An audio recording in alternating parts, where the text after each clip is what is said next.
এটা দেখেন স্যার, অনেক ভালো। আবে এটা আবার কি? আসল টাকা। এই দেখেন স্যার, এইটা একটু নরমাল, কিন্তু আপনাকে আগে যেটা দেখাইছি দাম একটু বেশি, কিন্তু কাপড় অনেক ভালো। আরে ভাই আমরা গরিব নাকি যে সস্তার কাপড় নিব? আমাদের তো এই দামি কাপড়টাই লাগবে।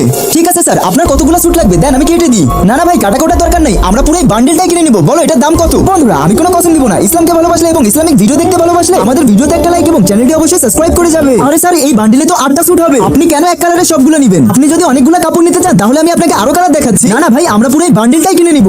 আসলে আমাদের বাসায় বিয়ে আছে আর আমরা 8 ভাই, তাহলে আমরা একই কালারের ড্রেস পরে নিব, কি বলিস? আঙ্কেল বাস আপনি এটা দাম বলুন। আসলে এই কাপড়টা অনেক দামি, এরকমই আপনাকে আমি একটা সস্তার কাপড় দেখাচ্ছি।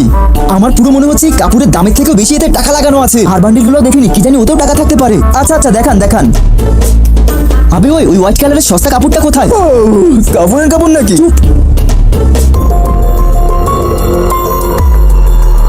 আবে উঠে পড়, এবার তোর পালা, আর হাতের কারিশমা দেখা। আসতেছি।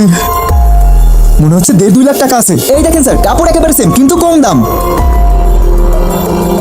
এতে নাই টাকা। আরে ভাই নিব না এই সস্তার কাপড়, আপনাকে বলছি না এটার দাম বলুন। এটা স্যার 10,000 টাকার স্যুট, 8টা স্যুট 80,000 টাকা হবে। অনেক দাম তো এটার। 1.5-2 লাখ টাকা তোর উপরেই লাগানো আছে রে। ভাই সাহেব একটু কম রাখেন আমাদের কাছে। আরে ভাই আপনাদের আমি বলছিলাম অনেক দামি কাপড় এটা, আপনি সস্তা কাপড় নেন। আরে ভাই এটাকে আমাদের সামনে থেকে সরান না একটু, আমরা এটাই নিব। 50,000 টাকা দিব 8টা স্যুটের। না ভাই সাহেব এভাবে দেওয়া যাবে না, আপনি ফেরত দিন।